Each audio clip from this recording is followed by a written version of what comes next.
तो hello champions, कैसे हैं आप सभी। जैसा कि आप सभी के बहुत ज़्यादा कमेंट आ रहे थे कि सर हमारे लिए कक्षा 12वीं का यहाँ पे रसायन शास्त्र का पेपर का फुल सॉल्यूशन करा दीजिए जो कि हमारे ज़िले में पूछा जाए। सो देखिए, फाइनली मैं एक ऐसा पेपर लेकर के आ गया हूँ जो ज़्यादातर ज़िलों में कॉमन है। मतलब आपको जो क्वेश्चन बताएंगे, जैसे यहाँ पे देखिएगा, पहला क्वेश्चन जो दिया गया है, आइसोप्रोपिल का एमीन क्या है। अगर ये क्वेश्चन आपका जिला, जैसे मैं एग्जांपल के लिए बता देता हूँ, आपका जिला हो गया मान के चलिए मंडला, तो मंडला में ये आया, तो फिर ये क्वेश्चन जो है हो सकता है जबलपुर में ये ए नंबर में है, जो यहाँ पे मंडला में आया तो जबलपुर में सी नंबर में आएगा। लेकिन क्वेश्चन आपको सेम मिलेंगे, क्वेश्चन आपको चेंज नहीं मिलेंगे। तो देखिए, इस वीडियो के माध्यम से संपूर्ण क्वेश्चन यहाँ पे सॉल्व कराने वाला हूँ मैं आपको। तो आपके यहाँ पे अभी 10 से 15 मिनट में मैं लेने वाला हूँ और 10 से 15 मिनट आपको ध्यानपूर्वक समझना है। हो सकता है जो कुछ आपने अपनी क्लासों में ना समझा हो वो आपको आज समझ में आ गए। सभी क्वेश्चंस मैं एक्सप्लेन करके आपको बताने वाला हूं, फिर उसके बाद सभी क्वेश्चन की जो पीडीएफ है सॉल्यूशन के साथ में वो भी आपको मिलेगी। लेकिन वीडियो में अंत तक आपको बने रहना है। तो देखिए, समय 3 घंटे का मिलेगा, कुछ इस प्रकार से दिशा निर्देश रहते हैं, तो ये आपको रीड कर लेने चाहिए। अब चलिए हम यहाँ पे सॉल्यूशन देखना स्टार्ट करते हैं। पहला क्वेश्चन है हमारा, सही विकल्प हमें चुन करके लिखना है। तो देखिए, सही विकल्प में यहाँ पे सबसे पहले यहाँ पे देखिएगा, एक एक नंबर के यहाँ पे 7 सही विकल्प आपसे पूछे जाएंगे। तो पहला क्वेश्चन है, आइसोप्रोपिल एमीन है। तो आइसोप्रोपिल एमीन क्या है ये आपको बताना था। तो देखिए, आइसोप्रोपिल एमीन है जो प्राथमिक एमीन हो जाएगा। कौन सा प्राथमिक एमीन? तो यहाँ पे ऑप्शन फर्स्ट वाला आपका करेक्ट हो जाएगा। फिर है आपका यहाँ पे देखिएगा, यहाँ पे मैं टिक भी लगाते जा रहा हूँ आपकी सुविधा के लिए, ऑप्शन फर्स्ट आपका करेक्ट हो जाएगा। फिर है आपका कौन सा यहाँ पे अम्ल विटामिन है। तो कौन सा अम्ल यहाँ पे विटामिन है ये आपको बताना है। तो देखिए, यहाँ पे कौन सा अम्ल विटामिन है, तो यहाँ पे जो आपका सही आंसर हो जाएगा एस पार्टिकल यहाँ पे अम्ल। तो यहाँ पे आपको क्या लगाना है, यहाँ पे 12 नंबर, सेकंड नंबर वाला आपका आंसर एकदम करेक्ट हो जाएगा। फिर है आपका यहाँ पे आरएनए में क्या नहीं पाया जाता। तो देखिए, आरएनए में जो है वो नहीं पाया जाता है, वो है आपका थाइमिन। क्या सही हो जाएगा आपका यहाँ पे? थाइमिन। तो थाइमिन एकदम करेक्ट हो जाएगा। इसके बाद आपका किन तत्वों में 5F स्तर तक भरा रहता है। तो कौन से तत्व है जिनमें 5F स्तर तक भरा रहता है? तो देखिएगा, यहाँ पे एक्टिनाइट वो तत्व हैं। जी हाँ, एक्टिनाइट वो तत्व है जिनमें यहाँ पे 5 स्तर तक भरा पाया जाता है। चलिए अब हम आगे देख लेते हैं किस प्रकार से आपका ये पूरा पेपर आने वाला है, और सभी क्वेश्चंस मैं करा रहा हूँ। इसलिए अगर चैनल पर पहली बार आए हैं तो यहाँ पे सब्सक्राइब कर लीजिए। और आपका ज़िला कौन सा है, आप अपने ज़िले का नाम कमेंट करिए। जिस भी ज़िले का सबसे ज़्यादा नाम कमेंट होगा, मैं उसी ज़िले का पेपर नेक्स्ट वीडियो में आपको बता दूंगा। तो आपको अपना ज़िला ज़रूर बताना है किस ज़िले से हैं। जिस भी ज़िले की सबसे ज़्यादा डिमांड आएगी उसी ज़िले का आप नेक्स्ट वीडियो में लेकर के आ जाऊँगा। तो यहाँ पे देखिएगा, यहाँ पे दिया गया था हमारा। तो फिर है आपका यहाँ पे देखिए, नेक्स्ट है आपका यहाँ पे ई नंबर वाला, गैसों की उसमें विलेयता का नियम दिया था। तो गैसों की जो विलेयता का नियम है वो किसने दिया था, तो ये आपको बताना। तो हेनरी ने दिया था। किसने दिया था? हेनरी। फिर है आपका यहाँ पे सेल स्थिरांक। सेल स्थिरांक क्या है ये आपको बताना था। तो L/A एकदम करेक्ट आंसर उसका हो जाएगा, L/A। फिर है आपका यहाँ पे देखिएगा, अभिक्रिया की आणविकता का मान नहीं हो सकता। तो अभिक्रिया की जो आणविकता है उसका मान 0 नहीं हो सकता। क्या इसका करेक्ट हो जाएगा? 0। फिर देखिएगा, दिया गया है आपका यहाँ पे, अंतः संक्रमण तत्वों का सामान्य इलेक्ट्रॉनिक विन्यास क्या होता है। सो देखिए, ये बहुत ज़्यादा मतलब भयंकर सूत्र है। अंतः संक्रमण वाला क्या क्या हो सकता है। तो देखिएगा, ए नंबर का कुछ इस प्रकार से आपको करना है। कोष्टक के अंदर N-2 F0, यहाँ पे -14 यहाँ पे पावर में आएगा। फिर यहाँ पे देखिएगा N-1 D0, यहाँ पे NH2, फिर यहाँ पे देखिएगा V, यहाँ पे NH3। कुछ इस प्रकार से पूरा फार्मूला आपका हो जाएगा अंतः संक्रमण वाला। तो ये पहले वाले सही विकल्प में आपको भरना होगा, इसलिए ध्यानपूर्वक इसको याद कर लेना। यही आपके लिए देखने के लिए मिलने वाला है, सो इसको याद कर लो आप। फिर है आपका यहाँ पे देखिएगा, C6H5COOH प्लस, यहाँ पे क्या भरेंगे हम? C6H5COOH प्लस HN3 क्या भरेंगे यहाँ पे हम? यहाँ पे आपको भरना होगा HN3। कुछ इस प्रकार से आपको भर देना है HN3। फिर है आपका हीमोग्लोबिन का आयरन है। तो देखिए, हीमोग्लोबिन जो है वो संकुल आयरन है। क्या है? संकुल। यहाँ पे आपको भरना है संकुल। कुछ इस प्रकार से आएगा आपका। फिर है आपका यहाँ पे देखिएगा, केंद्रीय धातु आयन को इलेक्ट्रॉन युग्मदाता क्या कहलाता है? लिगंड कहलाता है, लिगंड। कुछ इस प्रकार से आपको भर देना है, लिगंड। फिर है आपका नेक्स्ट यहाँ पे, जल की मूलरता खालिस्तान होती है। तो जल की मूलरता जो होती है वो होती है आपकी, ये तो सबको पता भी होगा और वार्षिक परीक्षा में भी ये क्वेश्चन जरूर आने वाला है। क्या आएगा? 55 यहाँ पे 6 होगा, और ये वार्षिक परीक्षा में जरूर क्वेश्चन लिखा मिलेगा आपको, देख लेना आप। अर्धवार्षिक में तो आ ही चुका है। यहाँ पे देखिएगा आर्हीनियस समीकरण पूछा गया है, तो आर्हीनियस जो समीकरण है वो क्या होगा, के इज इक्वल टू, देखिए K is equal to a average, यहाँ पे माइनस, यहाँ पे ई कैपिटल आएगा, फिर यहाँ पे ए, फिर अपॉन आर टी, कुछ इस प्रकार से आर्हीनियस समीकरण होता है आपका। फिर दिया गया है CH3 CH12, तो ये क्या है, तो ये है आपका जैम हाइलाइट, क्या हो जाएगा इसका आंसर, जैम हाइलाइट, कुछ इस प्रकार से आपको इसको भरना था। फिर है आपकी यहाँ पे सही जोड़ियाँ, देखिए सही जोड़ियाँ आपको मिलान करनी थी, तो सही जोड़ियाँ का जो मिलान है वो हम किस प्रकार से करने वाले हैं इसको हम देखेंगे। तो देखिए जो दिया गया है यहाँ पे अस्मियम, जो पहला नंबर का जो दिया गया है इसका जो हम मिलान करेंगे वो हम मिलान करेंगे प्लेटिनम धातु से, प्लेटिनम धातु का एक ये अयस्क है। फिर है आपका यहाँ पे देखिएगा नेक्स्ट क्वेश्चन जो दिया गया है जाई से लवण, तो जाई से लवण का जो हम मिलान करने वाले हैं वो मिलान करेंगे हम यहाँ पे, देखिएगा ये पूरा फार्मूला होता है जाई से लवण का, तो ये आपको मिलान कर लेना है इससे। फिर है आपका देखिएगा यहाँ पे कास्ट प्रिंट, तो कास्ट प्रिंट का मिलान करने वाले हैं यहाँ से मेथिल एल्कोहाइड से, मेथिल एल्कोहाइड। फिर है आपका यहाँ पे देखिए विस्फोट, तो विस्फोट का जो हम मिलान करेंगे यहाँ पे, विस्फोट का हम यहाँ पे मिलान करने वाले हैं TNT से, किससे करेंगे, TNT, कुछ इस प्रकार से। फिर है आपका यहाँ पे देखिएगा नेक्स्ट है आपका स्टार्च, तो स्टार्च क्या है, स्टार्च है आपका पॉलीसैकेराइड, क्या हो जाएगा, पॉलीसैकेराइड। फिर है आपका यहाँ पे देखिएगा नेक्स्ट है आपका विटामिन के, तो रक्त का थक्का जमना, इसका सामने ही हो जाएगा, मतलब F नंबर का सामने ही हो जाएगा, रक्त का थक्का जमना। फिर है आपका यहाँ पे देखिएगा लास्ट जो बचा हुआ है, तो ये काय का आएगा, हिंसबर्ग अभिकर्मक का ये सूत्र हो जाएगा, तो ये G नंबर आपका एकदम करेक्ट हो जाएगा। तो कुछ इस प्रकार से आपको ये सही जोड़ियाँ भरनी थी। फिर है आपका यहाँ पे देखिए एक वाक्य एक शब्द में आपको जंग का रासायनिक सूत्र बताना था, तो जंग का रासायनिक सूत्र भी बहुत भयंकर है भैया, इसको आपको याद करना होगा, ये हमेशा पूछा जाता है। तो क्या होगा इसका, यहाँ पे देखिएगा Fe2O3 इंटू XH2O, कुछ इस प्रकार से ये आपका जंग का रासायनिक सूत्र हो जाएगा, देख लीजिए यहाँ पे अच्छे से देख लीजिए आप, Fe2O3 इंटू XH2O, तो ये जंग का रासायनिक सूत्र है। फिर है आपका यहाँ पे देखिएगा नेक्स्ट, यहाँ पे देखिए कुछ इस प्रकार से यहाँ पे डी ब्लॉक में कौन से तत्व संक्रमण तत्व नहीं है, तो डी ब्लॉक के कौन से तत्व हैं जो संक्रमण तत्व नहीं है, ये आपको बताना है। और सो गाइस ये जो क्वेश्चंस हैं एक वाक्य एक शब्द वाले बाकी के, तो बाकी के भी ये जो क्वेश्चन है ये आप पे छोड़ रहा हूँ मैं, वैसे आपको बता देता हूँ, जब फुल सॉल्यूशन बता रहा हूँ तो चलिए बता देता हूँ। यहाँ पे आपको भरना होगा ZnCd और यहाँ पे वह Hg, कुछ इस प्रकार से आपको भरना है, जो कि संक्रमण तत्व तो नहीं है।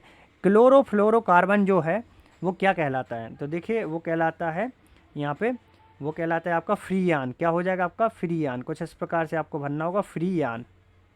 फिर आपका यहाँ का शुद्ध क्लोरोफॉर्म, तो शुद्ध क्लोरोफॉर्म जो है वो क्या कहलाता है AgNO3, और मुझे कमेंट करके बताइएगा अगर शुद्ध क्लोरोफॉर्म किसी को सुंघा दिया जाए तो क्या होगा, वो बेहोश होगा या फिर नहीं होगा। इसके बाद आपका यहाँ पे देखिएगा बेंजीन डाई एजोनियम का यहाँ पे क्लोराइड का सूत्र हमें बताना था, तो यहाँ पे देखिएगा बेंजीन डाई एजोनियम का, बेंजीन आपको सबको पता ही होगा C6H5, ये बेंजीन हो गया आपका, N2 हो गया नाइट्रोजन और क्लोराइड। तो कुछ इस प्रकार से इसको बहुत आसान तरीके से अपन कर लेते हैं।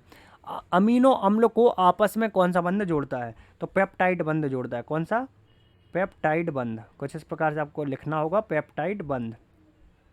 फिर है आपका यहाँ पे देखिएगा मोह की लार में कौन सा एंजाइम पाया जाता है, तो कौन सा पाया जाता है, टाइलिन, टाइलिन एंजाइम जो है वो मोह की लार में पाया जाता है।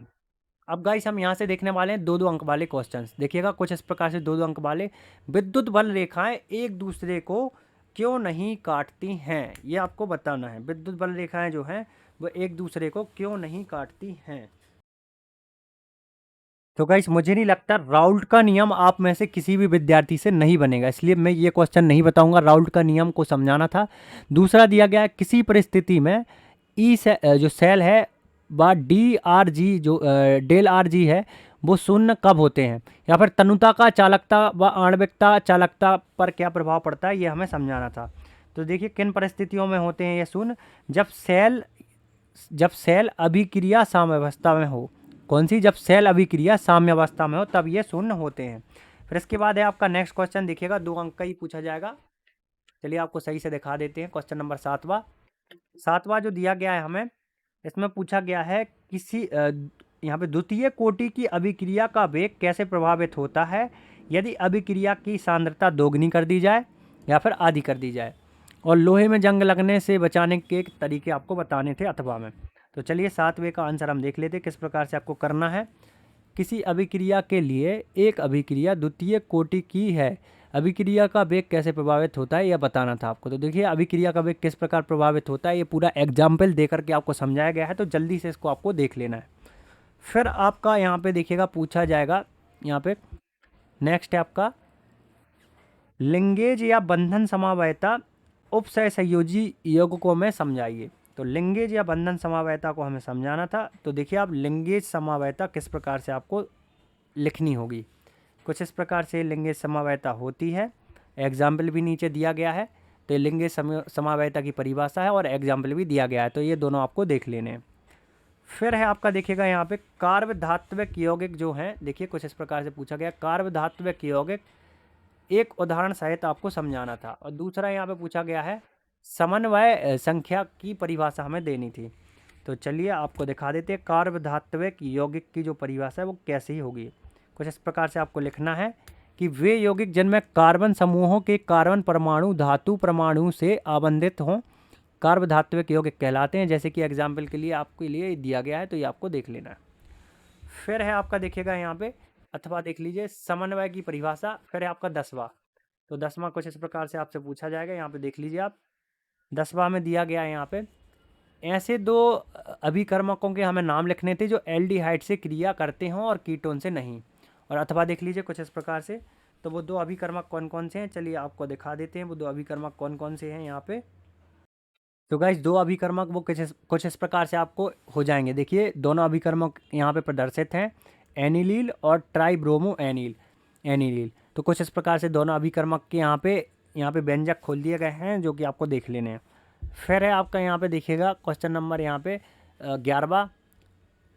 एनिलीन की निम्न से आपको यहाँ पे निम्न के समीकरण से आपको क्या क्या करना था, निम्न क्रिया से समीकरण करना था ब्रोमीन जल और यहाँ पे कार्बन डाई सल्फर डाई। तो यहाँ पे देखेंगे हम इसका, और देखिए इसका जो है इसका आंसर ही मैंने आपको अभी बताया हुआ था, जो इसी का आंसर है। इसका जो था 11वें का मैं ऑलरेडी आपको बता चुका था। तो चलिए अब देखते हैं हम 12वें का आंसर। 12वां जो क्वेश्चन हमें दिया गया है उसको देख लेते, उसको समझ लेते किस प्रकार से 12वां क्वेश्चन हमें दिया गया है। तो आप देख सकते हैं एंजाइम क्या है, दो उदाहरण सहित हमें उनके कार्य देने थे।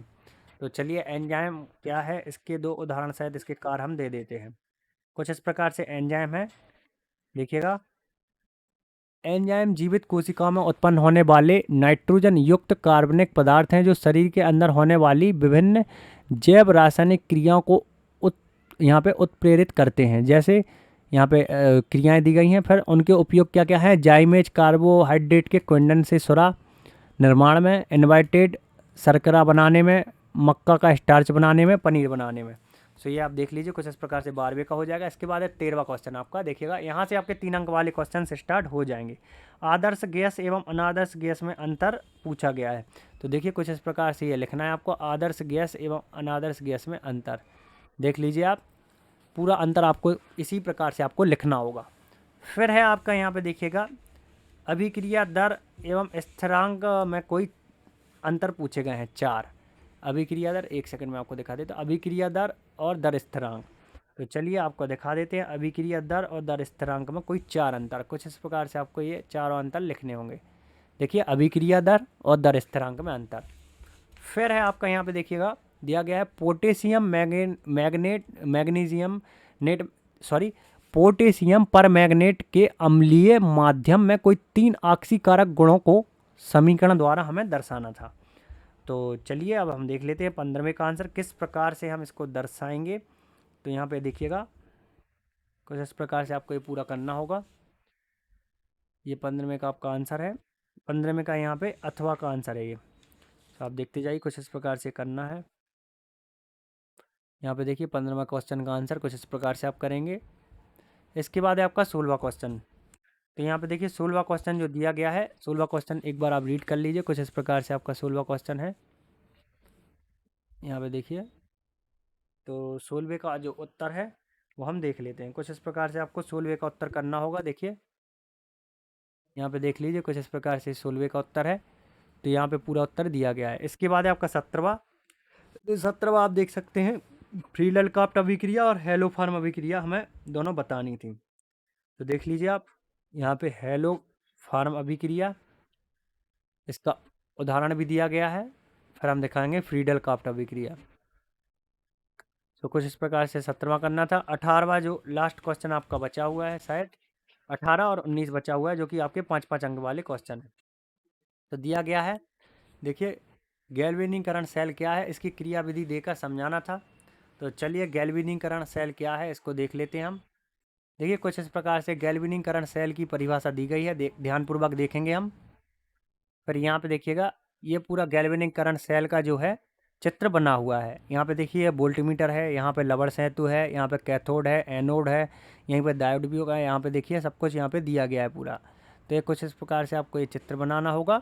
फिर उसके बाद देखिए लवण सेतु का ये पूरा चित्र था, फिर यहाँ पे इसका वर्णन करना होगा। कुछ इस प्रकार से यहाँ पे अभिक्रिया दी गई है, फिर ये पूरा वर्णन किया गया है। तो आप देख लीजिए कुछ इस प्रकार से पूरा आपको 5 अंक के हिसाब से करना होगा।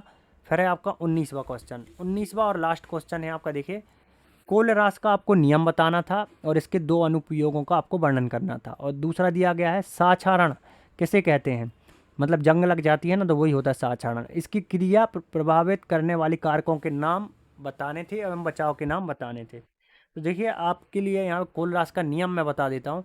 कोलरास का नियम जो है कुछ इस प्रकार से आपको करना होगा, देख लीजिए कुछ इस प्रकार से कोलरास का नियम है। ध्यानपूर्वक इसको देखना है, यहाँ पे देखते जाइए आप। कुछ इस प्रकार से करेंगे आप, यहाँ पे समीकरण वगैरह बना करके पूरा यहाँ पे नियम दिया गया है। तो देखिएगा आप, कोलरास का नियम के अनुपयोग भी हैं। कुछ इस प्रकार से पूरा नियम आपको करना था। सो गाइस कुछ इस प्रकार से संपूर्ण सॉल्यूशन आपके लिए बता दिया गया है। अब जो विद्यार्थी अभी तक रुके हुए थे उनके लिए ही स्पेशल यहाँ पे मैं पीडीएफ देने वाला था और उनके लिए ही मिलेगी। चलिए अब आपको बता देता हूँ जो ये पूरी पीडीएफ है। देखिए सबसे पहले इस पीडीएफ को देख लीजिए ताकि आपको भरोसा हो पाए कि यहाँ पे संपूर्ण सॉल्यूशन की जो पीडीएफ है वो आपको मिलने जा रही है। देखिए पूरी पीडीएफ है, क्वेश्चन नंबर 1 से लेकर के सभी क्वेश्चन की ये पूरी पीडीएफ है जो कि मैं आपको देने जा रहा हूँ। कैसे इसको आपको डाउनलोड करना है स्टेप बाय स्टेप आप समझ लीजिए। बहुत आसान तरीका है। देखिए सबसे पहले आपको अपना मोबाइल यहाँ पे क्रोम ब्राउज़र के रूप में ओपन करना है। क्रोम ब्राउज़र मोबाइल में ओपन कर लेना है कुछ इस प्रकार से। जैसे ही आप ओपन करेंगे यहाँ पे देखिए सबसे पहले आपको लिखना होगा स्टडी नोट्स पीजे, कुछ इस प्रकार से। पहला जो रिजल्ट दिखेगा स्टडी नोट्स पीजे, इसी पे आपको करना है क्लिक। इस पर क्लिक करने के बाद देखिए आपको दिखेगा MP बोर्ड, MP बोर्ड पे आपको कर देना है क्लिक। MP बोर्ड पे क्लिक करने के बाद देखिए हम नीचे आएंगे। नीचे आने के बाद देखिएगा यहाँ पे हमें दिया गया अर्धवार्षिक पेपर 2023। तो अर्धवार्षिक पेपर 2023 का हमें चाहिए है यहाँ पे 12वीं का रसायन शास्त्र का सॉल्यूशन। तो 12वीं रसायन शास्त्र पे हम क्लिक कर देंगे। देखिए कुछ इस प्रकार से। इस प्रकार से क्लिक करने के बाद अब यहाँ पे आपका मेन काम स्टार्ट होता है कि आपको किस प्रकार से अपनी लिंक जनरेट करनी है ताकि आप PDF को डाउनलोड कर सकें। वही PDF मैं इसी मोबाइल में डाउनलोड करके आपको दिखाने वाला हूँ। इसमें वो PDF है और दूसरे मोबाइल में दिखा रहा हूँ ताकि आपको भरोसा हो सके कि PDF डाउनलोड होती है। यहाँ पे आप चाहें तो सिलेबस भी देख सकते हैं क्या क्या आपके अर्धवार्षिक परीक्षा में आना था। अब देखिए अगर आपको इसकी PDF डाउनलोड करनी है ना, सबसे पहले आपको क्या करना होगा, यहाँ पे जो भी ऐड आ रही है एक बार इस पर क्लिक करना होगा। एक बार जैसे ही आप क्लिक करेंगे तो ये जो लिंक है ऊपर वाली पार्ट 1 की ये एक्टिवेट होगी पहले। जैसे ये एक्टिवेट हो जाती है तो यहाँ पे आपको कर देना क्लिक। मैं ऑलरेडी ऐड पे क्लिक कर चुका हूँ। अब देखिए यहाँ पे ये डाउनलोड हो चुकी है PDF। तो ये पार्ट 1 अभी डाउनलोड हुआ है जिसमें 4 क्वेश्चन यहाँ पे दिए गए हैं। अब आपको चाहिए होगा पार्ट 2। जब पार्ट 1 पूरा एक्टिवेट हो जाएगा तो ये लाल हो जाएगी लिंक। ये लाल होने के बाद अब पार्ट 2 के लिए आप एलिजिबल हो चुके हैं लिंक एक्टिवेट करने के लिए। तो अब पार्ट 2 की जो लिंक है उसको एक्टिवेट करने के लिए आपको आना होगा ऊपर। ध्यानपूर्वक देखिएगा, अगर आप ये प्रोसेस नहीं करेंगे तो देखिए मेरा घाटा तो है ही, इसमें आप ऐड पे क्लिक नहीं करेंगे तो मुझे कोई रेवेन्यू नहीं होगा।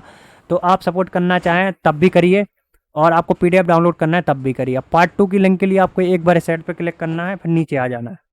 नीचे आएंगे आप, नीचे आने के बाद देखिए ये आपका लाल ही रहेगा। ऐड पे अगर आप क्लिक कर देंगे तो ये आपका लाल ही रहेगा, वरना ये नीला हो जाएगा। तो देखिए ये पूरा एक्टिवेट हो चुका है। अब हम नीचे वाली लिंक को एक्टिवेट कर सकते हैं, फिर ओके दबाएंगे। देखिए ये हमारी PDF डाउनलोड हो चुकी है। कुछ इस प्रकार से संपूर्ण PDF मैं डाउनलोड करके आपको दिखा देता हूँ और पूरा सॉल्यूशन भी दिखा देता हूँ। देख लीजिए पूरा सॉल्यूशन है, A to Z सॉल्यूशन है जो कि मैंने आपको अभी दिखाया हुआ था। पूरा पेपर अगर आपको देखना है तो देखिए इसी साइड पर डला हुआ है पूरा पेपर जो अभी आपको दिखा रहा था मैं। देखिए पूरा पेपर है, यहाँ पे देख लीजिए ये पूरा पेपर है, वही पेपर है। तो आप चाहें तो पूरा पेपर भी देख सकते हैं और सॉल्यूशन आपको बता ही दिया किस प्रकार से आपको सॉल्यूशन डाउनलोड करना है। एक और बात दोस्तों, अगर आपके लिए हमेशा अपडेट रहना है एमपी बोर्ड की जानकारी से रिलेटेड, या फिर सबसे पहले आपके लिए पीडीएफ कैसे मिलेगी, तो आपको क्या करना होगा, टेलीग्राम ग्रुप को ज्वाइन करना होगा। राइट, टेलीग्राम ग्रुप पे आपको टेलीग्राम पे जाना है, यहाँ पे सर्च करना होगा आपको स्टडी नोट्स पीजे। क्या सर्च करेंगे, स्टडी नोट्स पीजे, कुछ इस प्रकार से देखिए यहाँ पे पूरे यहाँ पे 21,000 से ज़्यादा विद्यार्थी जुड़े हुए हैं। और यहीं पे देखिए सबसे पहले मैं पेपर डाल देता हूँ, जो भी पेपर आता है। सो आपको क्या करना है, इसको भी ज्वाइन कर लेना है। सो उम्मीद करता हूँ आज की वीडियो आपके लिए इन्फॉर्मेटिव रही होगी। आप इस वीडियो को ज़्यादा से ज़्यादा शेयर जरूर करेंगे।